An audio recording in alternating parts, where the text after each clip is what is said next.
Եվ վերջում հայազանցված խաղաղության պայմանագիրը արտացոլում է մեր պետական շահերը, հիմնված է միջազգային իրավունքի վրա եւ պետք է ստորագրվի։ Ամենայն պատասխանատվությամբ հայտարարում եմ, համաձայնեցված այս տեքստը Հայաստանի Հանրապետության պետական շահերից չի բխում։ Դեմ է Հայաստանի Հանրապետության պետական շահերի էությանը, ոգուն, Հայաստանի Հանրապետության պետական շահերի մարմնի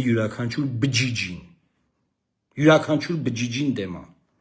Եվ բնականաբար ոչ թե խաղաղությանն ենք դեմ, այլ ասում ենք, էսի խաղաղության մասին չի։ Սա նրա մասին է, որ երրորդ երկիրը քու հարևան երկիր է, որոշելու է քու տարածքում ինչ անես։ Եթե այսօր դուք դիտորդներ եք բերում Մարիոթ հյուրանոցից կարան դուրս գան, գնանես կողմ են կողմ սահմանագծով, ասենք այդ ճանապարհով գնան, սա ստորագրումից հետո, ասենք մի հատ բինոկլով մարդը տեղ եղավ, պետք է ասեն, այս պայմանագրի ոտնահարում է ու հարձակվեն մեր վրա։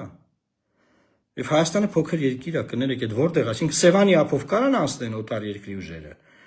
Միացյալ Նահանգների հետ զորավարժություն էինք անում։ Կարանք սա ստորագրումից հետո անենք։ Բնականաբար ոչ։ Իրանի Իսլամական Հանրապետության հետ կարանք անենք։ Բնականաբար ոչ։ ՌԴ-ի հետ բնականաբար ոչ։ Հայաստանի ամբողջ ռազմական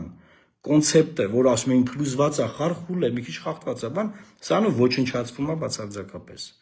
Հայաստանը որևէ ռազմական պայմանագիր որևէ մեկի հետ չի կարող կնքել։